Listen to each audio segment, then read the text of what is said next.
My name's Mark Sneider, and thank you very much for attending. I am the owner-president of RSW US, and we just recently released our second annual Agency New Business Thought Leader Survey.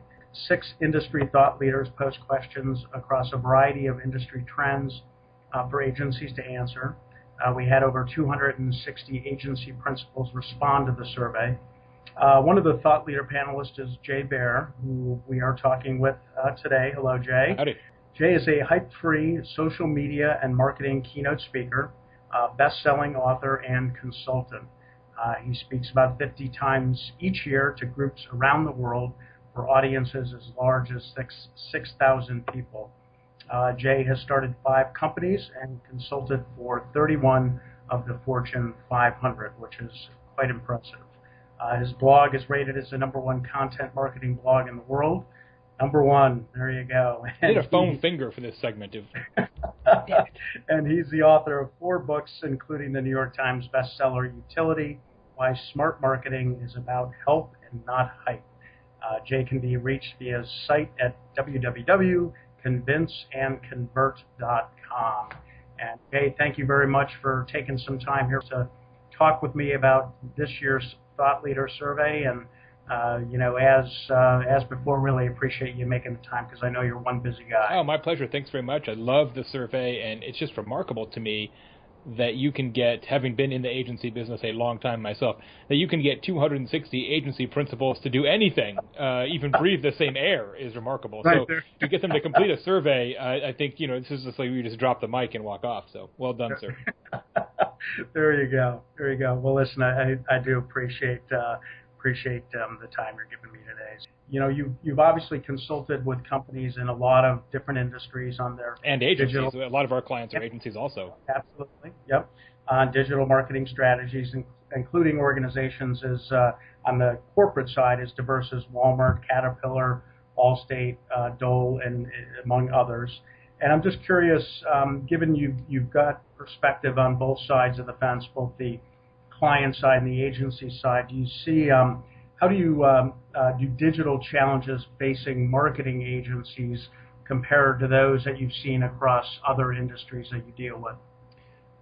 Well, I mean, one of the challenges that I think agencies have when they're trying to build awareness for themselves is that they fall into this trap of saying, let me show you all the things that we could conceivably do. In fact, I was just having a consulting session last week with one of our agency partners, and I said, I understand, because I've come from the agency world, why you have this page in your proposal that has 3 columns of bullet points that lists every service you could possibly conceivably ever be hired to do, but I don't think that's actually helping you at all. Nobody is reading that. And the fact that you do media relations, nobody's like, well, shit, they do media relations.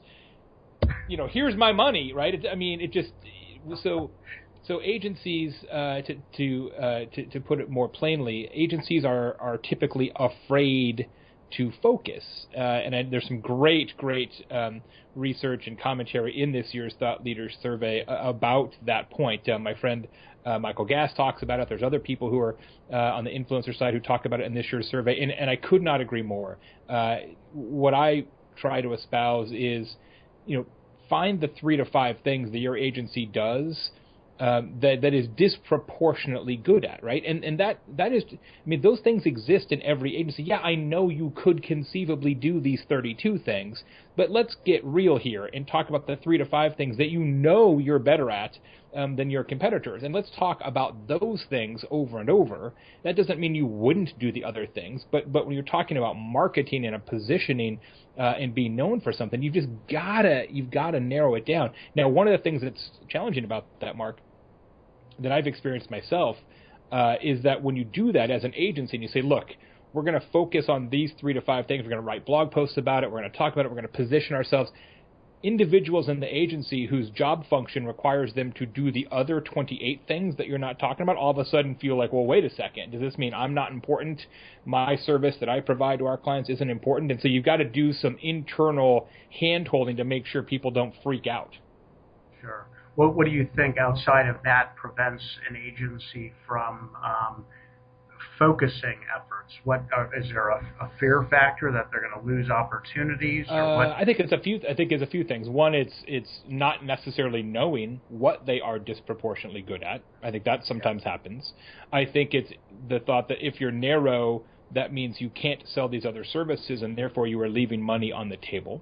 And in some cases, depending on the style and type of agency, it's if we focus, then we can never get any sort of agency of record assignment. We'll always be sort of a project or a piece of the overall marketing communications pie agency. I think all of those rationales are unfounded, but that's certainly I hear those reasons, and I can certainly understand them. Okay. And speaking of content and writing content to support whatever focus an agency has, how would you grade agencies overall in terms of their ability to develop good quality content to support their marketing initiatives? I would say fair. Okay. I would say fair. I find that most agency content, if you will, blog posts, social media, videos, etc., is fine, right? It's okay, but it's not prepared to compete for attention in a world where everything is competition, where you're competing against Star Wars and Santa Claus and Miley Cyrus and Adele, and it's fine, but fine isn't going to win. Like what I always tell people is, if you're going to have a blog at all, I mean, my blog is the #1 content marketing blog in the world, and we are, for all intents and purposes, an agency. We only do strategy, not tactics, but it's the same. We're a professional services firm.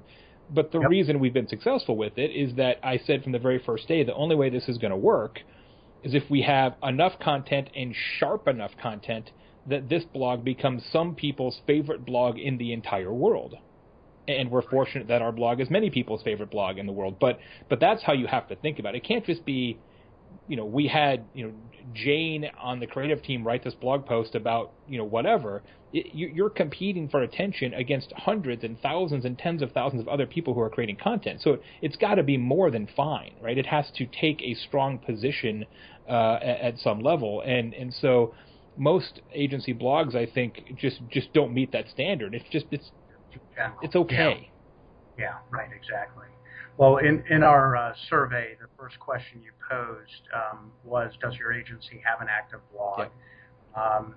68% of agencies said they do. 32% said they didn't. Yeah, I wasn't sure how to think about that.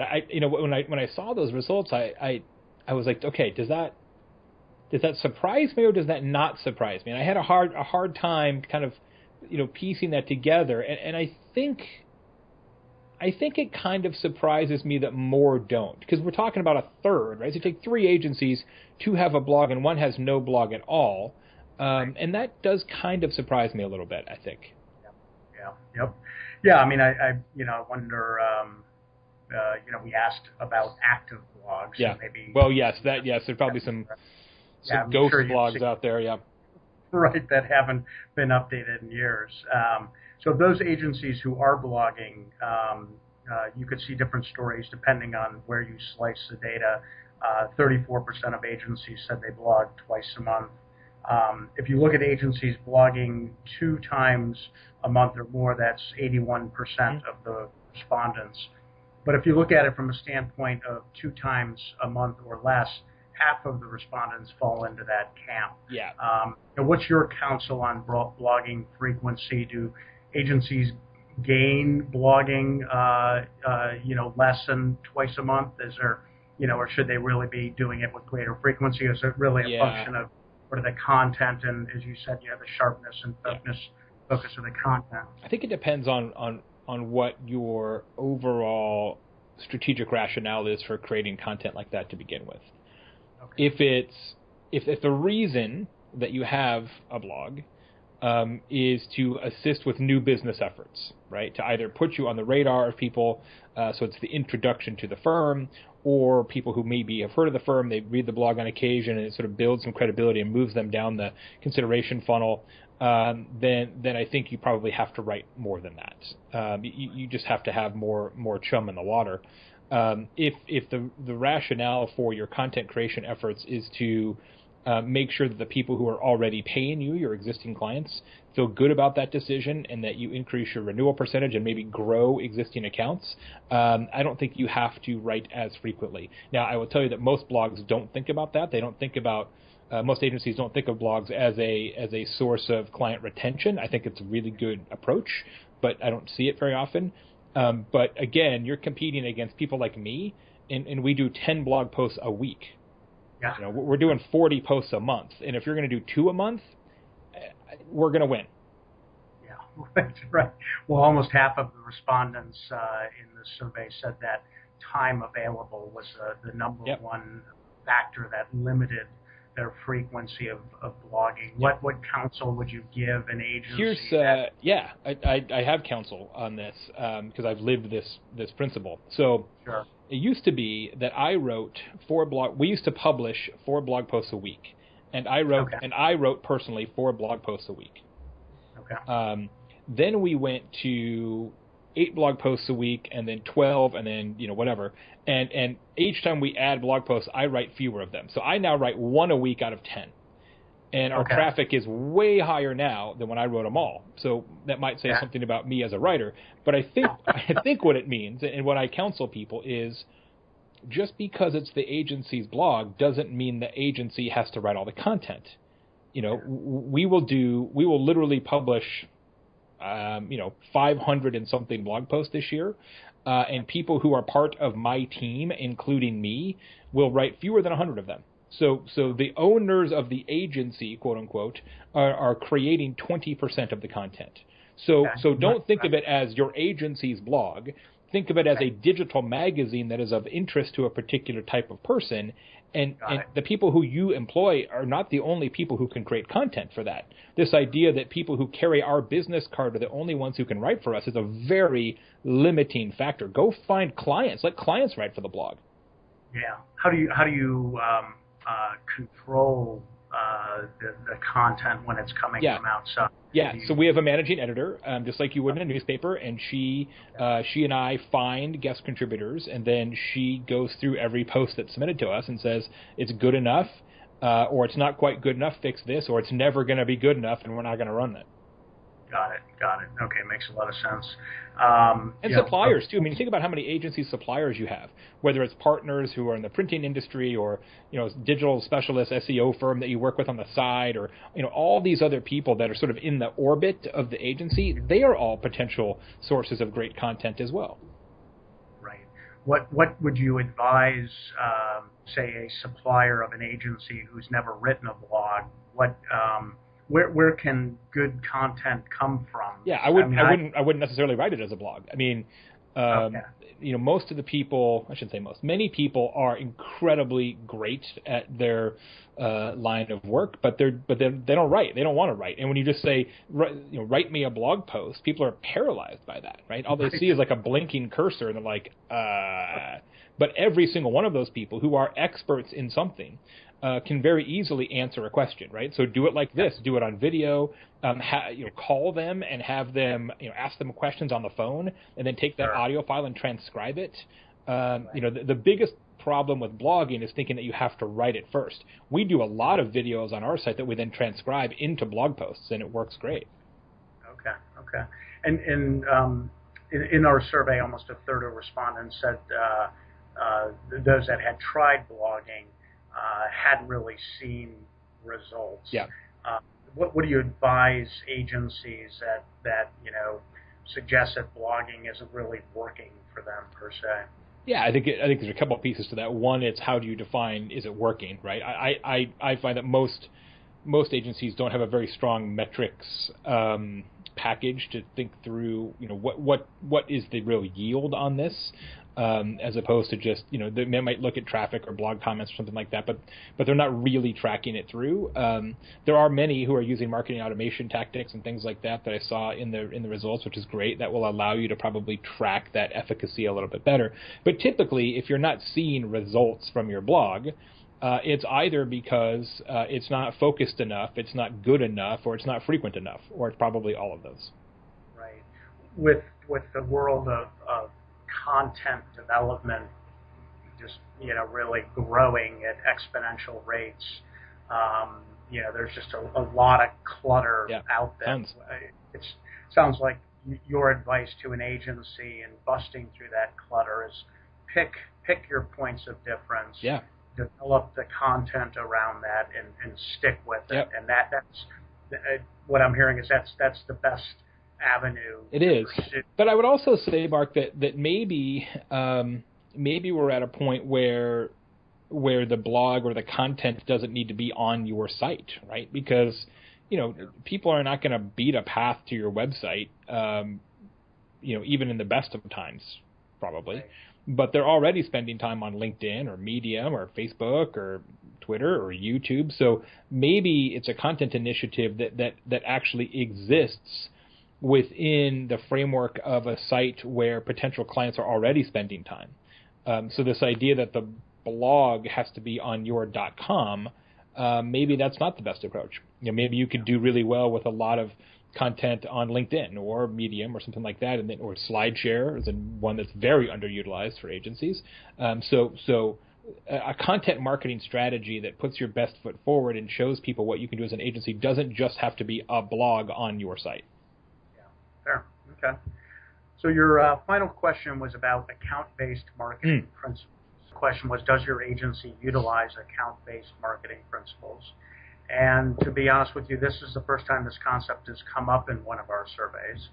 So if we could start maybe by having you tell us why is this concept of interest to you? Yeah, well, I just find it a fascinating way to attack the problem of business development where, historically what you try to do is get a person to come to your site and fill out a form, and now you have their email, and now you put them in a marketing automation sequence, and so you send them more emails with white papers or longer form content woven in there, and at some point when the time is right, you will be top of mind, and they will say, hey, let's call these guys, and that has worked for a long time, and it still does work.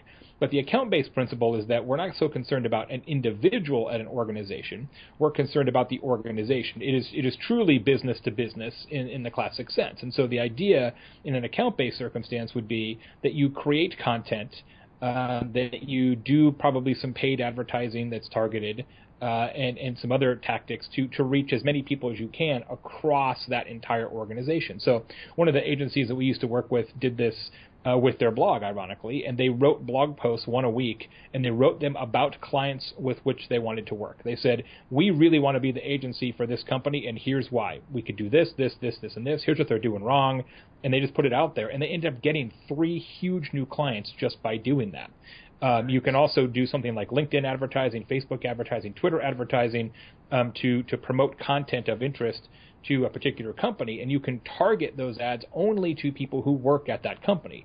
But instead of what we usually do, which is who's the marketing director, who's the CMO, the account-based philosophy is that let's try and reach as many people as we can who work in that organization. Because what happens is somebody says, hey, I got this ad from these guys, and somebody else said, I saw that too, and I saw that too. And it kind of creates this groundswell of awareness within the organization, not just in one person, but amongst many people. And that ultimately pays off. So goes the theory.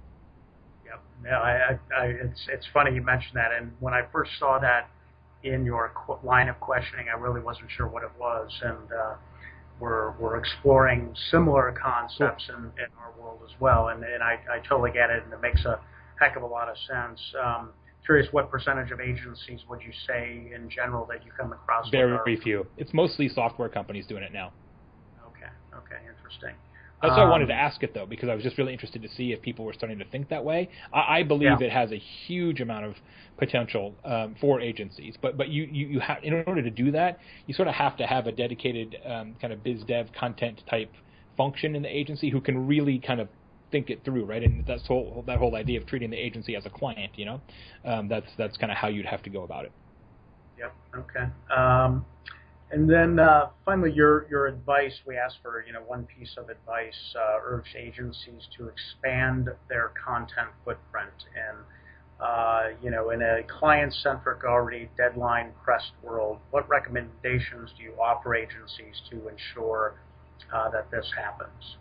Yeah, I think it's this idea, and we touched on it a moment ago, that you just need to be in more places, right? Okay. And why are you not pushing your thought leadership out to the margins, to the places where people are already spending time? What is your SlideShare strategy? What is your LinkedIn strategy? Where do you exist, and in what form or fashion do you exist in all these other places? And the answer for most agencies is we don't. We send some tweets and we have a blog. Right. That's not. I mean, that's 2009's playbook, right? That's not going to work anymore. Right, absolutely. Yeah, no, I couldn't agree more. I think, agencies think that just blogging is the answer, and they're just, and even pushing content into specific platforms, they're doing it without any real, thought or strategy. So, any other advice that you, would like to offer agencies? Well, I think part of it still is making sure that this is a priority for senior people in the agency. Right? I mean, I still see too many agency circumstances where account coordinators are like, well, you got to write the blog because you're young and cheap and you have time.